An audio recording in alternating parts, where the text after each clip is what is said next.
भारत की कथाओं में देव असुर युद्ध आम बात थी, पर एक युद्ध, एक लड़ाई इतनी गहरी, इतनी तपस्वी और इतनी अंतर्यामी थी कि आज भी बहुत लोग इसका नाम नहीं जानते। एक ऐसा युद्ध जो हिमालय के अर्धरात्रि के सन्नाटे में हुआ, एक ऐसी देवी जो शक्ति की शक्ति के रूप में जागी, और एक ऐसा राक्षस जिसका नाम पुराणों में धीरे धीरे छुप गया, भंडासुर। आज हम बात करेंगे एक रीजनल तंत्र पुराण का वो अध्याय जहां एक हिडन गॉडेस टकराती हैं एक हिडन फो से। हर असुर की कहानी धुआं और विनाश से शुरू होती है, पर भंडासुर की कहानी शुरू होती है प्रार्थना से। हाँ, एक असुर जो तपस्या करता है, एक असुर जिसको वर मिलते हैं। ये पुराणों में पहली बार नहीं है, पर भंडासुर की तपस्या अलग थी, क्योंकि वो लक्ष्य में ना अमृत मांग रहा था ना अमरता। वो मांग रहा था एब्सोल्यूट इंडिपेंडेंस, ऐसी शक्ति जिसे वो किसी देवता को नहीं बल्कि शक्ति की मूल देवी को भी चैलेंज कर सके। कहते हैं उसके मन में एक ही बात थी, देवी का आधिपत्य सब पर है, पर मैं एक ऐसा असुर बनूंगा जो उनके आधिपत्य से भी परे हो। इस तपस्या से पृथ्वी का संतुलन हिल गया, औषधियां सूखने लगीं, ऋतुओं का दौर भ्रष्ट होने लगा। असुरों की दुनिया में एक न्यू स्टार उठा और देवलोक चिंतित। लेकिन भंडासुर का एक सीक्रेट था, Bhandasur wasn't born, he was engineered. पुराणों के एक प्राचीन तंत्र ग्रंथ के मुताबिक भंडासुर कामदेव के भस्म होने के बाद उनकी भस्म से एक तांत्रिक क्रिएशन के रूप में जागा।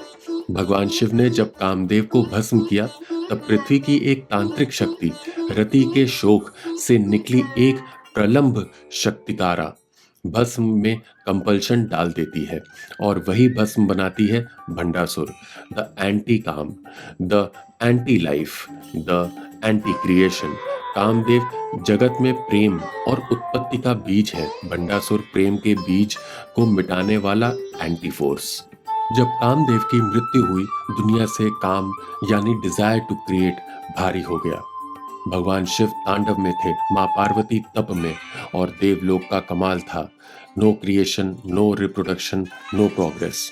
पुराणों में कहा गया है, कामदेव के बिना सृष्टि का चक्र रुक जाता है, और कामदेव के विरुद्ध जो शक्ति पैदा हो वो चक्र को पलट देती है। यानी भंडासुर का उद्देश्य सिर्फ शक्ति दमन नहीं था, उसका उद्देश्य था desireless world, a world with no creation. एक ऐसा वर्ल्ड जिसमें ना प्रेम हो, ना उत्साह, ना जीवन का प्रवाह, प्योर स्टैग्नेशन, जो प्रकृति के मूल सिद्धांत के विरुद्ध है। देव सब में शक्ति को जगाते हैं, और शक्तिपीठों में एक संकेत मिलता है, the cosmic feminine must awaken. Assam, Bengal, Kerala जैसे राज्यों में शक्ति के तांत्रिक रूपों की कथाएं वाक्य मिलती हैं। किसी ने भी उन्हें मेन स्ट्रीम नहीं बनाया, क्योंकि ये कथाएं फियरफुल, गहन और रहस्यमयी थीं। एक प्राचीन कामाख्या तंत्र टेक्स्ट के मुताबिक देवी के एक गुप्त रूप को जगाया जाता है जब पृथ्वी पर डिजायरलेसनेस फैल रही हो। उस रूप का नाम शक्ति दैनी ललिता त्रिपुरा सुंदरी। यही वो रूप है जिससे भंडासुर का युद्ध शुरू होता है।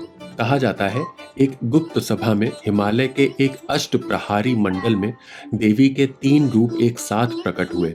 बाला, the child goddess; Raja Shyamala, the embodiment of wisdom; Varahi, the fierce boar faced general; और उनके बीच बैठी हुई ललिता, जिनको हम श्री विद्या तंत्र में त्रिपुरा सुंदरी के नाम से जानते हैं। देवी ने एक ही वाक्य बोला, जब सृष्टि से काम निकाल दिया जाए तब सृष्टि को बचाने शक्ति को उतरना ही पड़ता है। भंडासुर ने अपने लिए एक नगरी बनाई थी, शून्य का। नाम ही सब कुछ कह देता है, शून्य, नथिंगनेस। कुछ तंत्र पुराण ग्रंथ के मुताबिक ये नगरी कामदेव के भस्म से बनी थी, इसीलिए इस नगरी में कोई रंग भी नहीं था, कोई उत्सव नहीं था, कोई ऋतु का मजा नहीं था। ये नगरी डिजायरलेस थी, और भंडासुर का आधिपत्य माइंड कंट्रोल थ्रू एम्प्टीनेस था। कहते हैं, जो भी भंडासुर के शहर में घुसता उसे मन की इच्छाएं धीरे धीरे छोड़नी पड़ती हैं। एक शांति मिलती है, पर वो शांति मृत्यु जैसी होती। देव लोग इसको एग्जिस्टेंशियल नमनेस बोलते हैं, जिसमें मनुष्य जीता है पर जीवित नहीं होता। ललिता त्रिपुरा सुंदरी ने एक महायज्ञ शुरू किया। इस यज्ञ का लक्ष्य था डिजायर का बीज पुनः जगाना। जिस शक्ति ने कामदेव को राक्षस के भस्म में बदला, उसी शक्ति को अब दोबारा क्रिएशन के लिए अलाइन करना था। तंत्र के मुताबिक देवी ने अपने 64 योगिनियों में से दंडनथ, संपतकरिस और संपूर्ण शक्ति सेना को बुलाया। आप इस सेना का एक चित्र सोचिए। Sky filled with fierce yoginis, Varahi riding a buffalo, Shyamala carrying her veena that becomes a weapon, Bala with a bow of pure light, and Devi Lalita on her Shri Chakra Rath, a chariot powered by cosmic geometry. ये सिर्फ सेना नहीं थी, ये conceptual forces थी, creation के principles versus anti creation. जब देवी की सेना शून्यका के गेट पर पहुंची तो जो पहला प्रहार हुआ वो अस्त्रों से नहीं, एनर्जीज से हुआ। भंडासुर ने अपनी एंटी काम शक्तियों को एक्टिवेट किया। Fear, numbness, stagnation. योगिनियों ने अपनी शक्तियों से जवाब दिया। उत्साह, इच्छा, ज्ञान। कहते हैं ये एक एनर्जी बैटल ऑफ फ्रीक्वेंसीज थी। देवी बाला ने इच्छा शक्ति को भेज दिया जो असुरी शक्तियों को ढूंढ के ला कर देती थी। वरही ने अपना पंचमुखी शूल घुमाया और भंडासुर की अटेंशन बाइंडिंग शक्ति को तोड़ दिया। और श्यामला ने अपनी वीणा के तार हिलाए। एक ध्वनि निकली, डिजायर टू क्रिएट म्यूजिक। जिस नगरी में कभी संगीत नहीं सुना गया था, उस नगरी में पहली बार एक वाइब्रेशन फैली। भंडासुर ने तब अपना सबसे बड़ा प्रहार किया, द एरो ऑफ स्पिरिचुअल एपिथी। ये वो अस्त्र था जो मनुष्यों के साथ साथ देव, योगिनी, हर किसी को ये सब करने का क्या फायदा वाली भावना देता। एक प्रकार का मेंटल कोलैप्स। कहते हैं देवी की सेना ये प्रहार लेकर हिल गई। Some yognis stopped fighting, some laid down their weapons, some became confused. War stuck हो गया। और उस मोमेंट पे देवी ललिता ने अपना गुप्त रूप एक्टिवेट किया। इच्छा, क्रिया, जनन, द 3 प्राइमल एनर्जीज। उन्होंने तीनों शक्तियों को एक बिंदु में समाया और फिर एक मंत्र बोला, एम ह्रीम श्रीम। इस मंत्र ने शून्य को छेड़ दिया और शून्य का नगरी में जो बिना डिजायर के बनी थी फायरवर्क्स ऑफ प्राण फूटने लगे। भंडासुर समझ गया कि देवी को रोकना मुश्किल है, इसलिए वो खुद बैटलफील्ड में आ गया। कहते हैं उसका शरीर ब्लैक ऑब्सीडियन जैसा चमकता था और उसकी आंखें शून्य जैसी, जिसमें कोई इच्छा नहीं, कोई भावना नहीं। भंडासुर देवी से एक ही सवाल पूछता है, तुम सृष्टि क्यों चाहती हो जब शांति शून्य में ही है? देवी का जवाब था, शांति शून्य से नहीं होती, शांति प्रवाह से होती है, जीवन से होती है। भंडासुर ने अपना एंटी काम एरो छोड़ा। देवी ने इच्छा शक्ति से रोक दिया। उसने एब्सेंस ऑफ डिजायर की वेव भेजी। देवी ने क्रिएटिव फोर्स से काउंटर दिया।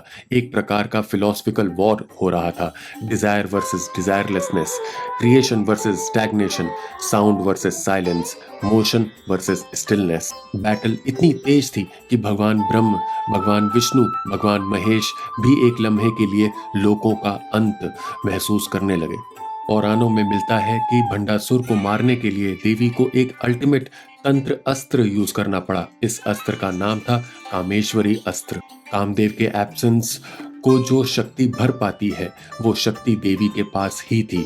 ये अस्त्र कोई फिजिकल थिंग नहीं थी, ये क्रिएशंस डिजायर इटसेल्फ था। देवी ने श्री चक्र रथ के सेंटर से एक बिंदु रिलीज किया जो एक शक्ति बिंद उठाकर भंडासुर के हृदय तक पहुंचा। और जिस तरह डार्कनेस लाइट को एब्सॉर्ब नहीं कर सकती, वैसे ही एंटी डिजायर पूरे डिजायर को बर्दाश्त नहीं कर सकती। बिंदु ने भंडासुर का शरीर तोड़ दिया।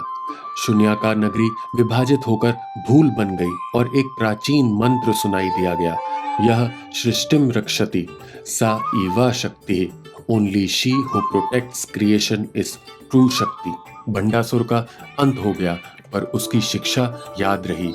बिना इच्छा के संसार रुक जाता है, बिना क्रिएशन के प्रकृति का चक्र टूट जाता है, बिना डिजायर के मनुष्य जीवित तो रहता है पर जीवन नहीं जीता। देवी त्रिपुरा सुंदरी ने फिर से कामदेव को लिंग रूपी रिवाइवल दिया, एक सिंबॉलिक रीजनरेशन, और विश्व में दोबारा प्रेम, उत्साह, रोचना, संगीत का प्रवाह आया। आज भी आसाम, कामाख्या, बंगाल, केरला और तमिलनाडु में शक्ति के इस रूप का स्मरण किया जाता है, पर सिर्फ क्लोज्ड तांत्रिक सर्कल्स में।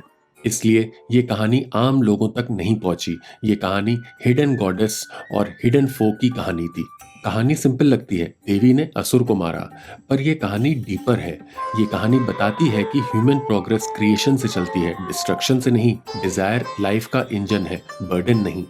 और जब कभी दुनिया में स्टैग्नेशन, नमनेस, एपैथी बढ़ती है, एक शक्ति जगती है जो हमें याद दिलाती है जीवन का अर्थ जीना है, रुकना नहीं। अगर आपको ये कहानी पसंद आई हो तो प्लीज लाइक, शेयर और सब्सक्राइब जरूर करें। जय महादेव।